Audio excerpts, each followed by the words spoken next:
Hi, my name is Cheri. Welcome to my Stampin' Up studio. I'm going to do a card for you today that has really nothing to do with anything, but it's been in my mind for a little bit. And you know, sometimes those are the most dangerous ones because it wasn't turning out just as I hoped. So I tried several different variations and now I'm 99% happy with it. I wish I had black embossing powder. So that's going on my order today because I didn't realize I was out. But before I get started on the card, I wanted to remind you of a couple things. First, I posted a Sunday tutorial, which I don't do very often, but I'm trying to get a little bit of a head start because I'm going to be out of town over this next weekend. I'm going to a Stampin' Up leadership event. So I'm trying to fool the YouTube algorithm and post a couple more before I leave because I don't know that anything will post while I'm gone. So this one did, and it uses the the pearlescent ink transfer technique, and this is actually the pearlescent paper that I had used to make other pieces of paper. So this is like the end of it. But I do have a July class coming up that will be the Plentiful Plants. So if you're interested in that, be watching for it and be on my email. Then I also have my online retreat for summer. It's Summer Moments. Registration has opened. And you'll want to get a spot before it fills because this last Try It class that I had, it filled and we realized the number of packets that I can make, well, my husband helps me, before it's too many. So we now have a perfect cutoff number, so you don't want to miss your spot. The 3 stamp sets that we're gonna use will be What's Cooking, the Turtle Friends, and After the Storm. So all 3 of these have tutorials up so you can kind of see a little bit more about those sets. These aren't the cards that we'll make in it, but we are going to do several variations of this technique with the pearlized paper as part of the retreat. So it's online. It does happen over a weekend, but the videos are up for a year, I just post the videos over a weekend so you can watch them whenever. All the details for that are on my website, so just go there. The card I'm going to use today, I'm going to use Create with Friends. This is the set that we needed to get to take to the leadership event. So I have it. It came, and I thought, well, I might as well use it. Originally, I was going to use, I moved it. As I said, the card went through several variations because I didn't even own this set when I had it. This one, I don't remember what it's called. I was going to do Happy Birthday, but I swapped it. And that's the other set. I don't remember what it's called. And then I'm going to use Wild Roses. I have had this for ages. And like I said, the card's kind of been in my mind. I might do a What's on My Desk and continue on with this and take it a different direction when I'm done filming this. We'll see how we go. This card frustrated me a little bit. In the end, it's very pretty, but it just wasn't what was in my mind before I started. So I have Crumb Cake, and then the star of the show is our new Shimmer Vellum. See how pretty that is? I hope that the camera's picking it up. It's a rainy summer day here. And then some shimmer white cardstock or shimmery cardstock. So I'm going to take the background stamp, and you can see right here, there's a flower that's more open. There's one down here as well. I'm going to try to aim for this. I've got Crumb Cake ink. This is where I tried several different variations of ink. Colors. Because I started out and the card was Freesia. Here's the thing. I wanted a light card. I really wanted a papaya, but we used the papaya shimmer vellum, a full sheet like this in my Try It class. I have none. I have tons of the other colors. I have none of that. So I've just inked up this spot here. You don't need the whole thing. And put your shimmer vellum on here. And again, it doesn't have to be a perfect impression. So just kind of press it on there. My hands are dirty because I've done this so many times now. And then I just use my pick tool to pick it up. So see, it's pretty, and it dries a lot lighter, and that's one of the issues I was having with this card because I couldn't decide on the colors, and then the longer they would sit, I was like, well, I am happy with that color, but it just took it a little bit. So I am going to take the flower folder. I'll put the names for these things down underneath the video. And I'm going to put my shimmer vellum in. Now remember that the Stampin' Up is right side up. So you want to make sure that you go right side up because you want the flowers to be pretty on the shimmer side. And then this is not a dynamic folder, which means you don't need the gray plate. You just need 2 of the clear. And this is just so pretty. And then you don't want to cover it up. That's why we just have a little tag on top that kind of coordinates. because this is so pretty. So I'm going to show you that in a second because I do want to run my tag through. And for this, we need to stick this back in here. And then this is from A Quiet Meadow. I think that's what it's from. It's been a minute since I've used it. And it's the one that has the fun little ribbon slots in it, which we do need. Now, I had a couple of people ask me recently about my speed bumps.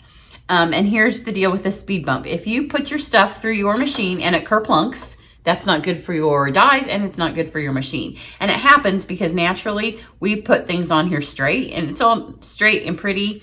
But then when it goes through the machine, it kerplunks and it's a speed bump. Just like if you'd have to slow down for your car and every time it goes over a straight line in your car or in the machine, it makes that thing that a speed bump does on your car. So get it here. And then just kind of twist it. That way it's really, I know until you're used to doing it, it's everything that you can't do, but you want it to hit through at a point and not straight. And then there won't be any kerplunking. Your dies will last longer. It's better on your machine not getting looser. See, there should be no noise. You should send it straight through and there should be no noise even to the end. And if you hear that giant, you need to just adjust it. It's not gonna kill your dies if you do it a couple of times, but over time, it's not good for them. So we've got our pretty little frame. Now look at this. This card comes together really quickly once you know what you're doing with it. So here's our shimmer vellum, and this is the soft succulent. And isn't that just gorgeous?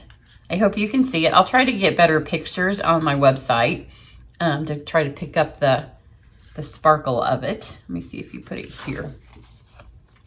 That kind of helps. I should have had a white piece here. Now let me show you the freesia piece because I'm not using it because this is the color that my card started out. But I just wasn't happy with that. I kind of wanted, you know, the two stamps kind of look country to me. And I wanted a more like subtle thing. So that was why I was going with, I started with soft suede. I went to vanilla. I went to shimmery white. And in my mind, I really wanted papaya with this. So if you have a piece of papaya, you can try it because I think the papaya and the crumb cake would be a gorgeous combination. I just didn't have any left. So I'm going to fold my card in half and we'll set this aside. Grab a piece of scrap paper. And this will get lighter, but it takes probably a good 20 minutes for it to lighten up. So it is what it is. And like I said, if I had black embossing powder, that's what I would use. Now I'm going to take the stamps. I think the black embossing powder would be just a little bit more striking on this. See how many ink colors I can get on my hands before I'm finished with this card. So we're going to start with the Celebrate. And you want to make sure it is inked well because it's going over the top of all of this. And now you can see why I wanted that white flower because it just kind of lightens up the paper. That's why I want to do another card with the same stamp set. So you can see the whole stamp set or the background stamp in its glory. So now we have the Celebrate.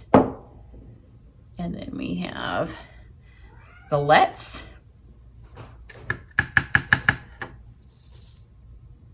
We'll put it right here in this little white section. And then the U kind of gets lost down here in the thing. So now you can see if you have black embossing powder, it would just be that much darker. Now I did do it with copper and I will show you the copper.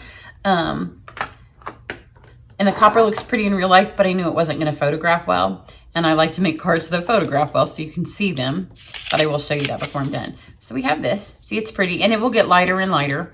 Then I'm going to take my soft succulent ink and my blending brush. And I don't want a ton of color on here, but I want to kind of make it match the overall feel of the card.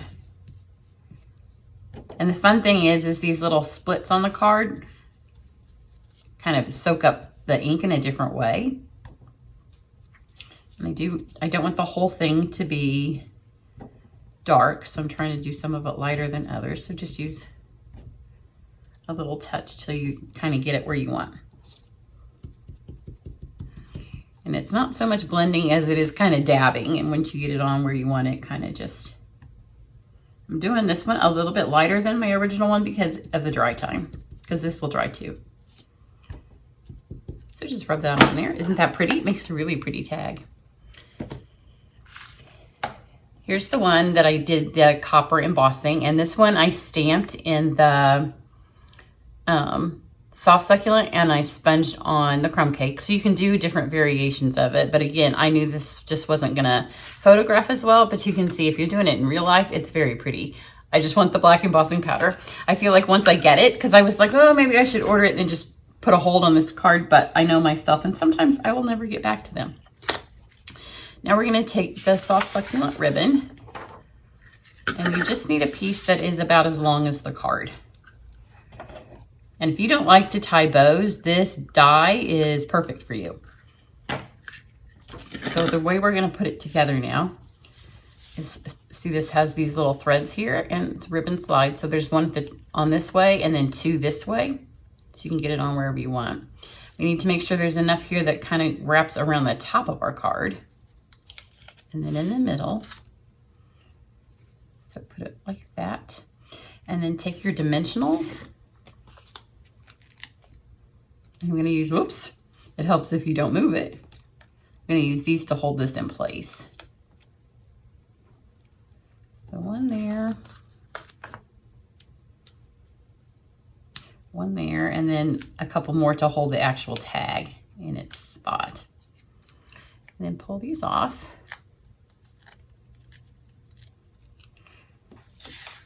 And then you can kind of see there's a giant flower here, which I really like, but I couldn't find a way really for it to show.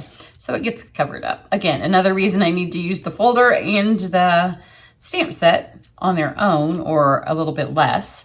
So now we have this. This is holding it all together, so you can see the ribbon's not going to fall out. But take your ribbon here, and this will ensure that it doesn't show through on the card anywhere. And just put a little bit of your seal there, and then fold this over so it goes right back under where it is on the top of the card. And then, if you don't like to tie a bow, you're done. I like my things to come to more of a point. So let's chop this off. I also tried it with the Baker's, or the Essential Twine. Where did I put it? I don't know where I laid it. It is pretty with the twine. It takes it a little bit more of that country feel that I was going for. So you can try it either way. I'm going to just put my adhesive right here. And that will be enough to hold the vellum to, and you won't see any through, because I know that's where my tag is going to be. So now we've got this. And then I took, this is super fun. I took the In Color jewels, which are back in stock, so get them before they're gone again. And I know I always tell you that to only use odd numbers, but on this one, there's these tiny little, like little dots, I guess, in the corners of this that they kind of get lost on this stamped version. But I just took the soft succulent ones, and these are the little ones, and I just put one on each corner. So it kind of gives it a nice little framed effect. When I had the freesia one, I had the plastic, the loose flowers, the new ones on it. As I said, the card went through various assorted alterations before I finally got to this. But I think this is really pretty. It's very simple. And in real life, this paper alone, everybody's just going to think the card's beautiful because of that. So here's one that I did this a little bit darker. Oh, I forgot. I did take my Wink of Stella and I brushed it. You want to be careful not to go on the black because you want it to stay matte. But I did brush it in my flowers. And it makes it all go with that shimmer vellum behind it. The paper's already shimmery because I used the shimmery white. I've done the card so many times I can't remember what the final one was. But I did have this, and I saw it when I picked up the sample. Just don't get it on the black. That kind of helps separate the black as well. And you can see if I had the black embossing powder, that would kind of pop off the page a little bit more. But if you don't have it, you most certainly don't need it. So here you go. Hopefully you can see all the shimmer and the sparkle and the shine. Super pretty, very easy. And if you had it, you could do it with all of the different colors. of the vellum. You could make a fun gift set, because this stamp set that we used, the words, the Create with Friends, you could make a little gift set in the different colors of vellum for a friend and have different sayings, because you can see you can make all kinds of different sentiments with it. So there you go. That's what I have for you today. And stop back here later when I have another project for you. And don't forget to save your spot at the online retreat. Bye.